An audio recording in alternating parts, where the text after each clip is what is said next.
चुका है, ऐसे सभी उपस्थित प्रिय मेरे छात्र एवं छात्राएं, आने वाले हमारे सभी नौनिहाल, सभी हमारे कर्मधार, मैं सबसे पहले तो आप सभी लोगों को आज युवा करियर जागरूकता एवं संवाद कार्यशाला में भाग लेने के लिए आप सबको मैं बधाई देना चाहता हूँ।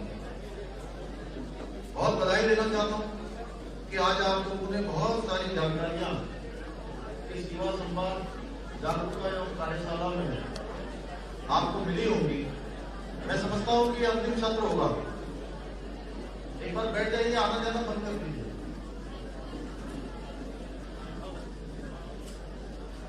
जिसको जाना है उसको भेज दीजिए और जिसको बैठना है थोड़े आधे 15 मिनट तक, जब तक मैं बोल रहा हूँ तब तक वो बैठे रहे।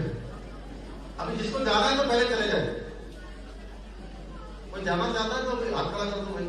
कोई जाना तो नहीं चाह रहा है, बताइए जरा, हाथ खड़ा करिए तो कोई जाना चाह रहा है क्या? जो नहीं जाना चाह रहा वो भी हाथ खड़ा कर दे। जो अंतिम सबको भाग देना चाह रहे हैं, मैं जानता हूं कि यहाँ आने में हमें काफी विलंब हो गया, लेकिन मैं आपको बताना चाहता हूं कि मैं सवेरे 5 बजे से उठा हुआ हूं। मैं सुबह 5 बजे से उठा हुआ हूं और 5 बजे से लगातार बहुत सारे कार्यक्रम, पहले देहरादून में थे, फिर हरिद्वार में थे, फिर काशीपुर में थे, फिर खटीमा में आपसे पहले कार्यक्रम था और उसके बाद आपके कार्यक्रम में आया हूं। और ये क्रम जो है अभी रात के 10, 11, 12 बजे तक चलेगा। ठीक है भास्कर, लोधी जी और तेरा जी बैठे, तो ये कार्यक्रम हमारा लगातार चलेगा। और रुकना और करना, कहते हैं रुक मत जाना, खर्च मत जाना, वो एक हमारी वो है ना कविता, रुक मत जाना, खर्च मत जाना, चलते जाना, बढ़ते जाना, कहते जाना भारत माँ की जय, भारत माँ की जय। तो निश्चित रूप से आप सब लोगों ने पूरे दिन भर के आज के इस कार्यशाला में कितने सत्र हो गए अभी तक आप लोगों के? इससे पहले कितने सत्र हुए कोई बताएगा? किसी को पता नहीं है? ये कौन सा सत्र चल रहा है? ये नए हैं क्या बच्चे? अरे आपको बताइए, आप कोई बच्चे हैं क्या? बच्चों में से बताए 21 सत्र हो गए। और कोई बताओ, आप लोग कहां से आए? कौन कौन से स्कूल से आए?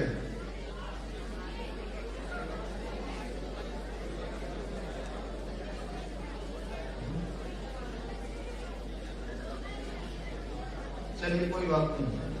देखिए भाइयों बहनों, हमारा जो प्रदेश है वो एक युवा प्रदेश है। हमारे प्रदेश को बने हुए 21 वर्ष पूरे हो गए और ये युवा प्रदेश सपनों और ऊर्जा से भरा हुआ है। इन सपनों को पंख देने का कार्य कोई कर सकता है तो आप जैसे युवा कर सकते हैं। आगे बढ़ाने का काम कोई कर सकता है तो युवा कर सकता है। युवा प्रदेश है और हमारा जो देश है वो भी युवा देश है, जहां की कुल आबादी का 50% से ज्यादा आबादी आज भी हमारे देश की युवाओं की है, छात्रों की है।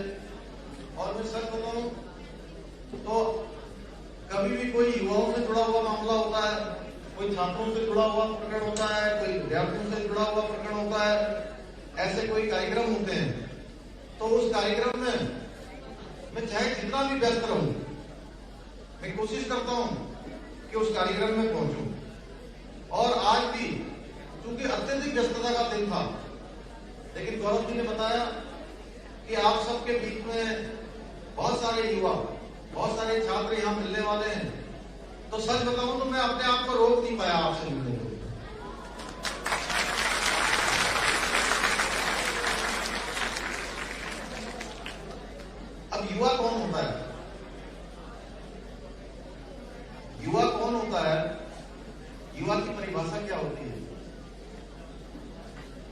बाकी ये आना जाना बिल्कुल बंद कर दीजिए, या तो इसको बंद कर दो, गेट को बंद कर दें, इसके ऊपर डिस्टर्ब होता है, आना जाना ये वो, बंद करिए। इसको आना है आ जाए, जिसको जाना चले जाए, करे बंद कर दीजिए। अब कोई अंदर नहीं, जो अंदर आ गया वो बाहर नहीं जा सकता।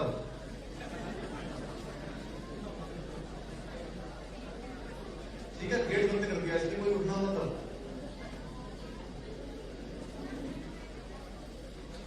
मैं कह रहा था कि युवा कौन होता है?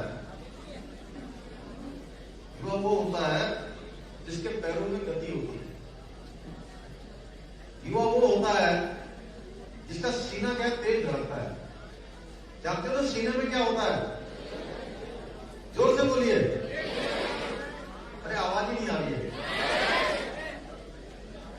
युवा वो होता है जिसके पैरों में गति होती है। युवा वो होता है जिसका तेज दिल धड़कता है, जिसका सीना तेज धड़कता है। युवा वो होता है जिसके आवाज में क्या होती है? जान होती है। क्या होती है? युवा वो नहीं होता है अरे यहाँ पढ़े हैं कि वहां पढ़े हैं, आज कैरियर काउंसलिंग का कोई सम्मेलन हो रहा है, उसमें बुला लिया है, मुख्यमंत्री जी आने वाले हैं, बैठे हैं सवेरे से थक गए हैं, थक गए हैं, किसी को नींद आ रही है, किसी को उबासी आ रही है, किसी को जमाई आ रही है, क्या बोलते हैं ड्राउजिंग बोलते हैं, क्या बोलते हैं इवन किशोर जी? ड्राउजिंग। ऐसा ही है ना? ऐसा ही है। तो जोश क्यों नहीं आ रहा तुम लोगों को? कोई युवाओं का कार्यक्रम हो, वो भी कार्यशाला हो, तो उसमें जोर से बोलना चाहिए, जोर से उत्साह होना चाहिए, मन में हमेशा उत्साह रखिए। मैंने कहा युवा कौन होता है? जिसके पैरों में गति होती है। युवा वो होता है जिसका सीना तेज धड़कता है। युवा वो होता है जिसकी आवाज में शोले होते हैं। युवा वो होता है जो धरती से आसमान को जोड़ना जानता है। युवा वो होता है जो रेत से तेल निकालना जानता है। युवा वो होता है जिसके सपनों में जान होती है। युवा वो होता है जो हर असंभव को संभव करना जानता है। तो आप सब लोगों को ऐसा युवा बनना है और अपने अपने क्षेत्रों में जाकर अपने अपने क्षेत्रों का आप सब लोगों को क्या बनना है? नेता बनना है। क्या बनना है? बोलो जोर से, क्या बनना है? सबको नेता बनना है। कैसे नेता बनोगे? ऐसे नेता बनोगे या ऐसे नेता बनोगे जैसे प्रेम सिंह राणा ऋषि मरोड़ा जी बैठे हैं? सर एक जैसे ही हम लोग। तो अगर दो चार लोग ऐसे भी बन जाओगे तो कोई बुरी बात नहीं बेटा। ठीक है? ठीक है बच्चों? लेकिन नेता बनना है अपने अपने क्षेत्र का। जैसे अगर हम क्रिकेट के क्षेत्र की बात करें, अगर हम क्रिकेट के क्षेत्र की बात करें, गौरव बैठ जाओ प्लीज, डोंट डिस्टर्ब, बैठो, थोड़ी बात भी करना। जैसे हम क्रिकेट के क्षेत्र की बात करें तो सबसे पहले मास्टर ब्लास्टर किसको बोलते थे? आप किसको बोलते हैं? महेंद्र सिंह धोनी का नाम जानते हैं? विराट कोहली का नाम जानते हैं? कौन भी जानते हैं? हाथ खड़ा करिए। कोई ऐसा भी है जो जानता नहीं है? सब जानते हैं? सब जानते हैं? जो जानते जरा हाथ खड़ा कर दीजिए। अरे बहुत कम लोग जानते हैं, क्या बात है? उधर नहीं जानते क्या? पीछे उधर वाले सब जानते हैं? चलिए, जो नहीं जानता वो खड़ा कर दीजिए। अच्छा, सब जानते हैं, ठीक है। तो मैंने नाम लिया किसका? जोर से बोलिए। आपको मैंने कहा कि युवाओं के अंदर जोश होना चाहिए, उनकी आवाज में शोले होने चाहिए। मैंने किन किन का नाम लिया? एक, पहले मैं एक बोलूंगा तो आप लोग बोलिए, एक साथ बोलिए। एक, नंबर 2, नंबर 3। ये किस क्षेत्र के नेता हैं? किस क्षेत्र के? क्रिकेट के क्षेत्र के नेता। इसी प्रकार से आप आप लोगों ने बछेंद्री पाल का नाम सुना है? इन्होंने क्या किया है पता है ना? पर्वता रोही। हाँ बहुत बढ़िया। क्या नाम है इस बच्ची का? हाँ इसका ही क्या? हाँ बेटा बताओ अपना नाम।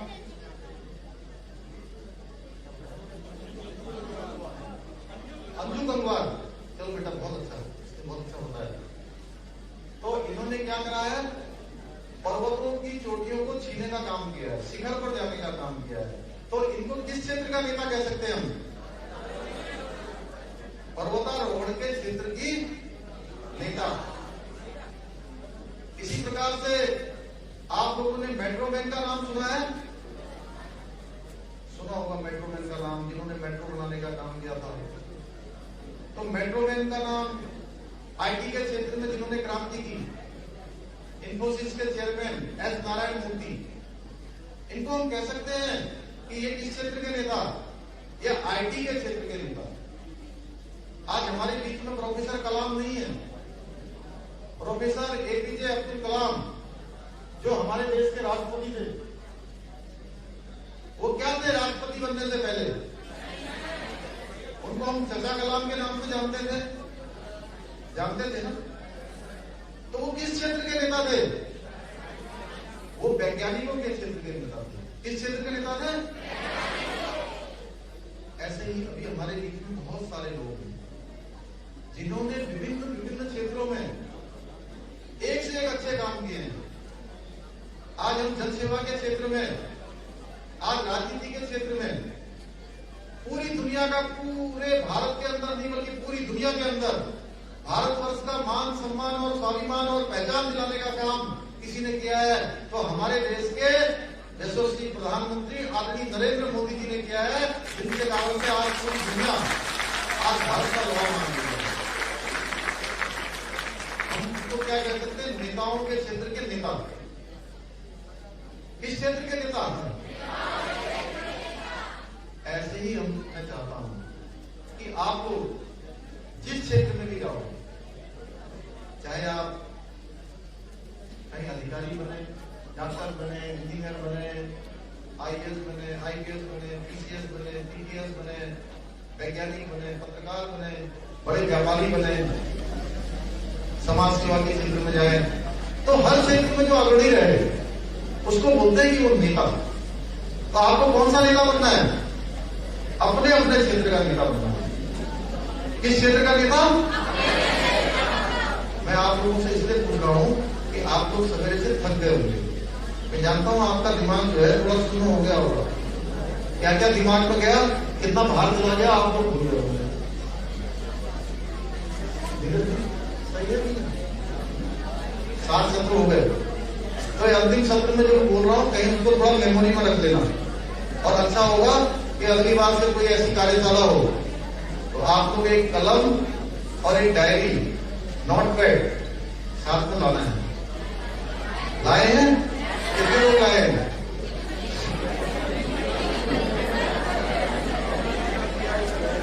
यही से दिया है। बहुत अच्छा। चलिए, ये तो हो गया एक बात। दूसरी बात है, देखिए जो आज का दिन है, आज कितनी तारीख है? आज है 5 तारीख, 5 दिसंबर 2021। क्या? और 4:16 हो रहे हैं। अब ये 5 दिसंबर 2021, 4:16, ये आपके जीवन में, ये किसी के भी जीवन में, या मेरे जीवन में, या इनके जीवन में, या उनके जीवन में, ये दिन अब फिर कभी नहीं आएगा। कभी आएगा ये दिन लौट कर? सबसे बड़ा क्या होता है जीवन में, इसको बोलते हैं बहुमूल्य, इसका कोई मूल्य नहीं होता है, अमूल्य। तो क्या होता है? समय कभी लौट कर नहीं आता है। और जैसे आप लोग आज कक्षा रूम में जाकर पढ़ते हैं, अगर आप लोगों की तरह मैं भी पढ़ना चाहूं तो पढ़ सकता हूं क्या? बोलिए जोर से। इधर वाले क्यों नहीं बोल रहे? अगर मैं आप लोगों की तरफ विद्यार्थी बनना चाहूं तो बन सकता हूं क्या? नहीं बन सकता। ये हमारे डीएम साहब भी नहीं बन सकते। कि डीएम साहब जरा खड़े हो जाओ, आपको बच्चे देखकर प्रेरणा देंगे थोड़ा।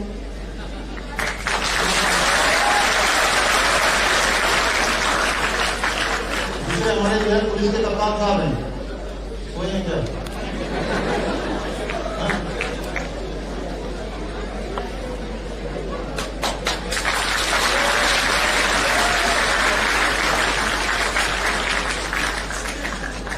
अब ये अगर पढ़ना चाहे तो पढ़ सकते हैं क्या?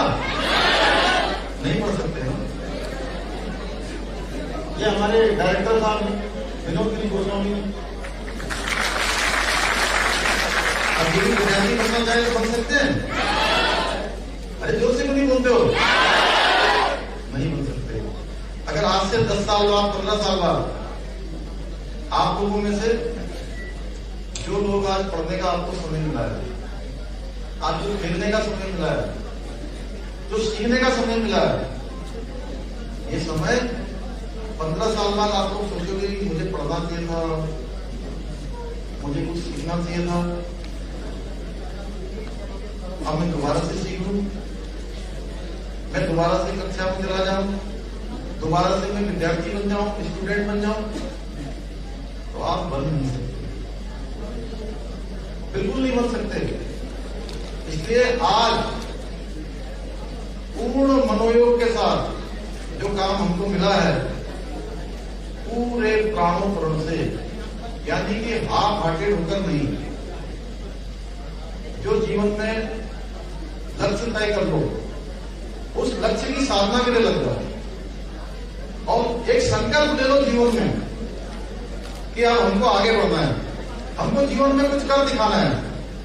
और जब किसी ने जीवन में संकल्प ले लिया तो संकल्प की शक्ति इतनी होती है कि व्यक्ति अगर संकल्प ले ले और संकल्प में कोई विकल्प ना आए, अगर संकल्प में कोई विकल्प आ गया, मिशन है कहते हैं नो ऑप्शन, अगर हमने संकल्प ले लिया कि नहीं मुझे जीवन में ये बनना है, मन में ठान लिया, अपने जीवन में ये जान लिया कि मुझे यहां तक जाना है, तो कोई शक्ति आपको रोक नहीं सकती सिवाय कि अपने आप के आपके।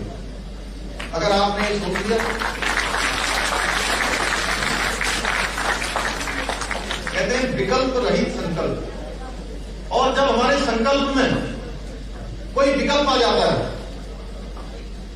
संकल्प में विकल्प आ गया, आपने पहले तो कहा कि नहीं मुझे बड़ा वैज्ञानिक बनना है, मुझे बड़ा डॉक्टर बनना है, इंजीनियर बनना है, मुझे कोई बड़ा अधिकारी बनना है, या मुझे कोई बड़ा नेता बनना है।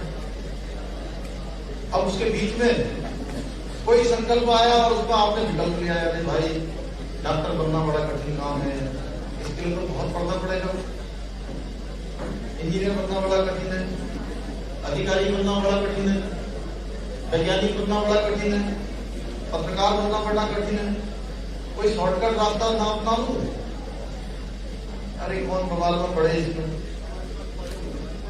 मैं नहीं करता हूं। जैसे ही आपके संकल्प में विकल्प आ गया तो संकल्प आपका टूट गया। संकल्प आपका टूट गया तो समझिए कि आपका मिशन आपसे दूर हट गया, आपके सपने आपसे टूट गए, आपकी मंजिल आपसे दूर हो गई, आपके रास्ते भटक गए। इसलिए संकल्प की शक्ति है कि उसको कहते हैं विकल्प रहित संकल्प। जिस संकल्प में कोई विकल्प न हो वही संकल्प है और वही संकल्प पूरा होता है।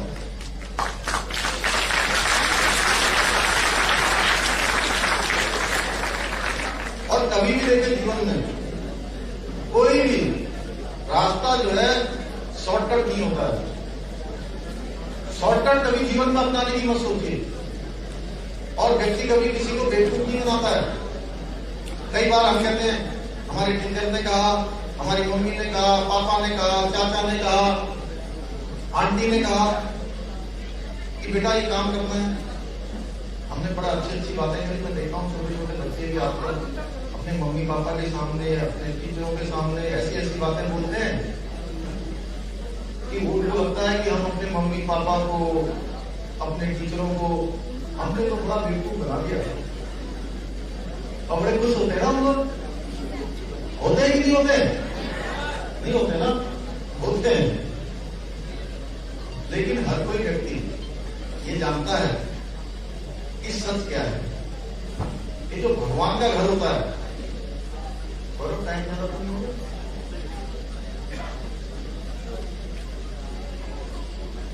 हर कोई व्यक्ति ये जानता है कि मैं क्या सच कर रहा हूं, क्या गलत कर रहा हूं। हम दूसरे से हर बात छिपा सकते हैं, हम सामने वाले की आंखों में धूल झोंक सकते हैं, लेकिन अपने आप में कोई धूल नहीं झोंक सकता। अपने को कोई बेवकूफ नहीं बना सकता, और इसके साथ साथ एक जगह कोई बेवकूफ नहीं बना सकता जिसके कारण से पूरी दुनिया चलती है। वो जो ऊपर वाला होता है, जो पूरी सृष्टि को चला रहा है, भगवान, ईश्वर, हम जिस रूप में भी मानते हैं उसको, उसके सामने आपका एक एक पाई पाई का हिसाब होता है। अगर हम अच्छा काम करते हैं, सवेरे उठते हैं, अपने हाथ मुंह धोते हैं, अपना जो सवेरे के काम है वो करते हैं, उसके बाद अपने माता पिता को प्रणाम करते हैं, भगवान का नाम लेते हैं, फिर अपना दिन भर की अपनी दिनचर्या करते हैं। हमें पढ़ना है, लिखना है, स्कूल जाना है, खेल के मैदान में जाना है, कोई एक्स्ट्रा चीजें करनी है, वो सब करते हैं। तो वहां हमारा अकाउंट बनता है। हमने अच्छे काम किए तो अकाउंट में क्या है, वो बैंक का जो खाता होता है उसमें क्या बोलते हैं रोहिणी जी, जब हम पैसे जमा करते हैं तो डेबिट होता है ना, क्रेडिट होता है, और जब पैसे निकाल देते हैं तो डेबिट हो जाता है। तो जब हम जो है बैंक में पैसे जमा करते हैं तो हमारा पैसा डेबिट हो जाता है, यानी कि अकाउंट में बढ़ोतरी हो जाती है, बैंक बैलेंस बढ़ जाता है। और जब हम पैसे निकालते हैं तो क्रेडिट हो जाता है, वो अकाउंट कम हो जाता है। जब हम अच्छे काम करते हैं तो अच्छे काम जब हम करते हैं तो उसी प्रकार से भगवान के हमारा एक खाता बनता है। लोगों चाहे वहां चाहे यहाँ सब एक रूप में, ये सृष्टि का सत्य है, उसमें हमारा खाता बनता रहता है। अच्छे काम करें हमने तो हमारे अच्छे कर्म जमा होते चले गए। कहते हैं इसी जन्म में है, अगले जन्म में है, उसके अगले जन्म में है, सारे सत्कर्मों का हमको जो है अच्छा परिणाम मिलता है। और जब हम ईमानदारी से अपना काम करते हैं, जो भी काम हमको मिला है, तो हमारा जो डेबिट है वो हम बढ़ता चला जाता है, और वो किसी न किसी रूप में हमको वापस मिलता है। तो इसलिए मैं चाहूंगा आप लोगों से कि आप लोगों को जो पढ़ने का, लिखने का, मेहनत करने का, खेलने का जो समय मिला है, उस पर पूर्ण मनोयोग के साथ करिए। आधे मन से कोई काम मत करिए, और मन में हमेशा उत्साह रखिए। मन में अगर उत्साह रहेगा, मन में अगर उत्साह रहेगा तो आपके अंदर ऊर्जा का संचार होगा। कहते हैं मन के जीते जीत है, मन के हारे हार। अगर मन से हमने कोई चीज मान ली और ठान ली तो हमें करके दिखाना है, और मन में उत्साह आ गया तो ऊर्जा का संचार भगवान स्वयं कर देते हैं। कहते हैं भगवान भी उन्हीं का साथ देता है जो अपना साथ देते हैं। वो कहते हैं कौन कहता है आसमान में छेद नहीं हो सकता, एक पत्थर को कंधे से उछालो यार।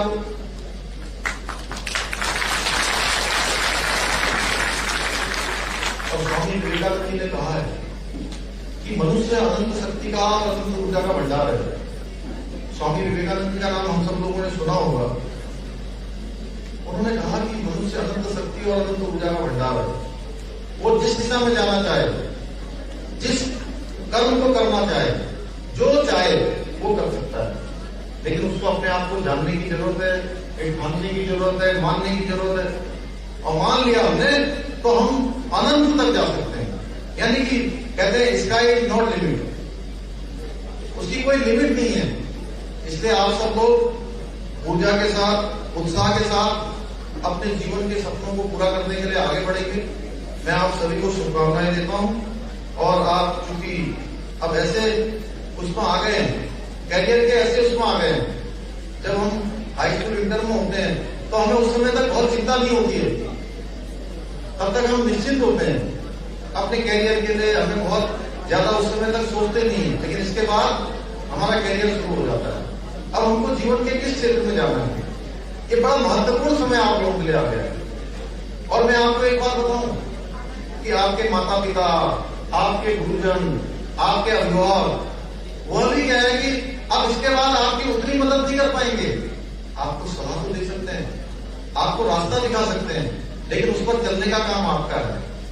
माता पिता केवल जन्म देते हैं, माता पिता केवल जन्म देते हैं। स्वयं को, स्वयं की मेहनत को, स्वयं की मेहनत से, स्वयं के पुरुषार्थ से, स्वयं के कर्म से जीवन को खुद खोलना होता है। आगे का जीवन अब आप सब लोगों को खुद खोलना है। उसको खोलने का यही रास्ता है, एकमात्र रास्ता है कि भगवान का नाम लीजिए, अपने माता पिता के प्रति, अपने गुरुजनों के प्रति, अपने जिन लोगों ने भी आपको जीवन में रास्ता दिखाया है, उनके प्रति श्रद्धा रखते हुए और ईश्वर पर आस्था रखते हुए आप आगे बढ़ोगे तो निश्चित रूप से जिस क्षेत्र में भी जाओगे, उस क्षेत्र के मैं दावा कर सकता हूं कि आप सब लोग उस क्षेत्र के नेता बनोगे। हमारी सरकार उत्तराखंड की, मुझे पिछले 5 महीने से मैं मुख्य सेवक के रूप में काम कर रहा हूं और मोदी जी के नेतृत्व में, उनके मार्गदर्शन में हम लगातार उत्तराखंड को आगे बढ़ाने के लिए काम कर रहे हैं। आप सब युवा, नौजवानों के लिए, छात्रों के लिए हमने 24,000 सरकारी नौकरियां भर्ती शुरू की हैं और उन पर भर्ती की प्रक्रिया तेजी से हो रहा है। माननीय प्रधानमंत्री नरेंद्र मोदी जी के नेतृत्व में जब 2014 में पहली बार सरकार बनी थी, तो उस सरकार में कौशल विकास विभाग, स्किल डेवलपमेंट जिसको बोलते हैं, 30,000 करोड़ रुपए से भारत की सरकार ने पहली बार स्किल डेवलपमेंट का ये विभाग शुरू किया था। आज बहुत तेजी से उत्तराखंड में भी कौशल विकास और उद्यमिता के क्षेत्र में तेजी से काम हो रहा है। जो हमारे लेबर है उनकी रोजगार क्षमता बढ़ाई जा रही है, उद्यम की जानकारी, विकास की समावेशता, इन सबको बढ़ाने का काम हमारा यहाँ का कौशल विकास विभाग कर रहा है। और प्रदेश के युवाओं को नौकरी मिले, उनको स्वरोजगार के क्षेत्र में काम मिले, उसके लिए हम जगह जगह पर रोजगार के मेले भी लगा रहे हैं। रोजगार के मेले हो रहे हैं, उन मेलों में हमने तय किया है कि अब आप लोगों को बहुत सारे काउंटरों पर न जाना पड़े, बहुत भटकना न पड़े, एक ही जगह पर सारे फार्म आपके बनाए जाएं, भरे जाएं। बैंक के लोगों से भी हमने अनुरोध किया है कि आप जो भी स्वरोजगार के रोजगार के मेले लगे, वहां पर सिंगल विंडो सिस्टम के आधार पर काम हो, जिससे कि जितने फार्म भरे जाए वो फार्म एक स्थान पर भरे जाए, वहीं पर उनकी स्कूटी हो जाए, वहीं पर जो हमारे बैंक के लोग हैं वो भी वहीं पर आए, अगर कोई कमी है तो वहीं पर बता दें। इसके साथ साथ बहुत सारे प्रमाण पत्र बनने होते हैं, आय प्रमाण पत्र है, जाति प्रमाण पत्र है, निवास प्रमाण पत्र है, चरित्र प्रमाण पत्र है। इन प्रमाण पत्रों को बनाने के लिए भटकना न पड़े, वहीं पर हाथ के आगे प्रमाण पत्र बने। इसमें हम लोग तेजी से काम कर रहे हैं और स्वरोजगार के क्षेत्र में हम आगे बढ़ रहे हैं कि जो लोग अपना व्यवसाय करना चाहते हैं, स्वरोजगार बढ़ाना चाहते हैं, करना चाहते हैं, उनको हम 15 दिसंबर तक हमने सभी बैंकों की डेडलाइन तय की है कि कहीं से कोई शिकायत नहीं आनी चाहिए। मैं स्वयं इसकी समीक्षा करता हूँ और कल माननीय प्रधानमंत्री जी ने देहरादून में होम स्टे योजना के लिए भी उत्तराखंड को एक नई दिशा दिखाने का काम किया है कि हर घर में हम एक अच्छा कमरा बना सकते हैं और होम स्टे से लोगों को अपने व्यापार को बढ़ा सकते हैं, पर्यटन को बढ़ा सकते हैं। बहुत सारी चीजें हम लोग कर रहे हैं। अभी हमारे इस उत्तराखंड के अंदर एक एम्स की शाखा पहले से ऋषिकेश में खुली हुई थी और मैंने प्रधानमंत्री जी से अनुरोध किया कि हमारे इस कुमाऊं क्षेत्र में एम्स का एक और सेंटर खोला जाना चाहिए। तो माननीय प्रधानमंत्री जी ने हमारे अनुरोध को स्वीकार करते हुए एक एम्स का एक नया संस्थान और खोले जाने की स्वीकृति प्रदान कर दी है। इस क्षेत्र में हमारा तेजी से काम कर रहा है। इसी प्रकार से इंडस्ट्री के क्षेत्र में और अधिक उद्योग लगे, उसके लिए हमने यहाँ पर ओटीएस की स्कीम लेकर आए हैं। सारे उद्योगों को कोई परेशानी न हो, उद्योग जो लग रहे हैं वो फले फूले आगे बढ़े और वो लोगों को रोजगार देने का काम करें। पिछले 5 महीने में हमने 500 से भी अधिक फैसले लिए हैं। विभिन्न क्षेत्रों में, विभिन्न सेक्टरों में अलग अलग प्रकार के फैसले लिए हैं और केवल फैसले ही नहीं लिए हैं, उनका वित्तीय प्रबंधन करते हुए उसके साथ साथ उसके शासनादेश भी निकाले हैं। आज खिलाड़ियों के क्षेत्र में हम नई खेल नीति लेकर आए हैं। आज सभी बच्चों में से अगर कोई खेलने जाना चाहता है, उसके अंदर योग्यता है, प्रतिभा है, क्षमता है, तो उसको अब आगे इधर उधर नहीं देखना पड़ेगा कि उसको कहीं भटकना नहीं पड़ेगा कि किराया कहां से मिलेगा, जाने का कौन इंतजाम करेगा, रहने का कौन इंतजाम करेगा, खाने का कौन इंतजाम करेगा। वो सारा का सारा इंतजाम आप उस क्राइटेरिया में आएंगे तो आपको वित्तीय कमी के कारण से, पैसों के अभाव के कारण से कोई आपके जीवन को आगे बढ़ने से रोक नहीं पाएगा। हम नई नीति इस प्रकार की लाए हैं। हम पूरा ध्यान हमारा है कि हमारे सभी छात्र, सभी छात्राएं, हमारे नौजवान सब आगे बढ़े। उसके लिए हमने जितने भी फॉर्म इस साल निकलेंगे, इस पूरे साल भर के लिए जो हमारा ये वित्तीय वर्ष है, फाइनेंशियल ईयर जिसको बोलते हैं, इस फाइनेंशियल ईयर में आप छात्रों को फॉर्म भरने के लिए कोई पैसा नहीं देना होगा। सारे फॉर्म हम निश्चित करेंगे। एनडीए, सीडीएस, सिविल सर्विसेज, लोक सेवा आयोग की परिधि में आने वाली परीक्षाएं, समूह भवन की परीक्षाएं, हमारे जितने भी एग्जाम उत्तराखंड की सरकार करवाती है, उस किसी में भी अब आपको बिना शुल्क के फॉर्म भरने की सुविधा हमने प्रदान कर दी है। डॉक्टरी पढ़ने वाले बच्चों के लिए जो फीस 4.5 लाख रुपए हुआ करती थी, अब हमने उनकी फीस भी घटा दी है। अब 1,45,000 रुपए हमने फीस कर दी है 4.5 लाख से बढ़ाकर। डॉक्टरी पढ़ने वालों का हमने स्टाइपेंड 7,000 से बढ़ाकर 17,000 रुपए कर दिया है।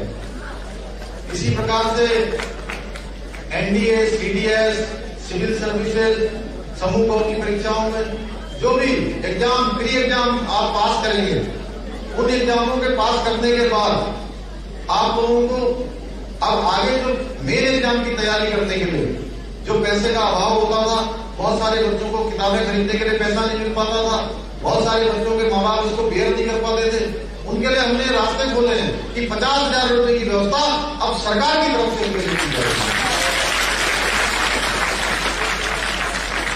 आज पूरे उत्तराखंड के अंदर युवाओं के लिए, नौजवानों के लिए, माताओं बहनों के लिए, बुजुर्गों के लिए, हम सभी के लिए योजनाएं ला रहे हैं, लगातार काम कर रहे हैं। और एक एक पल और एक एक क्षण उत्तराखंड की जनता को 1,25,00,000 हमारी आबादी है, 1,25,00,000 आबादी के लिए हमने पूरी तरह से समर्पित किया है। और कहते हैं भाव में भगवान होते हैं, हम इस भाव को मानकर चल रहे हैं कि 2025 में जब हमारा राज्य 25 वर्ष का होगा, जब हम इसका रजत जयंती वर्ष मना रहे होंगे, सिल्वर जुबली जब हम मना रहे होंगे, तो अभी युवा हमारा 21 साल का युवा प्रदेश है, और जब ये 25 साल का होगा तो मोदी जी के नेतृत्व में उत्तराखंड की सरकार और केंद्र की सरकार मिलकर इसको हिंदुस्तान का नंबर 1 राज्य बनाने के लिए हम काम कर रहे हैं। हम सभी को सुझाव दे रहे हैं, सभी लोगों को इसमें जोड़ रहे हैं। मोदी शब्द विचार महिला हमने प्रारंभ की है, जिसमें विभिन्न प्रकार के विषय के विशेषज्ञों को हमने शामिल किया है। मैं आज के अवसर पर आप सभी को अपनी तरफ से बहुत शुभकामनाएं देता हूँ कि आप सब लोग जिस क्षेत्र में भी जाएंगे उस क्षेत्र के नेता बनेंगे। मेरी आप सभी को बहुत शुभकामनाएं हैं। खूब परिश्रम करिए, खूब मेहनत करिए, खूब जीवन में मेहनत करिए और मेहनत करके आसमान को छूने का काम करिए। मेरी बहुत शुभकामनाएं।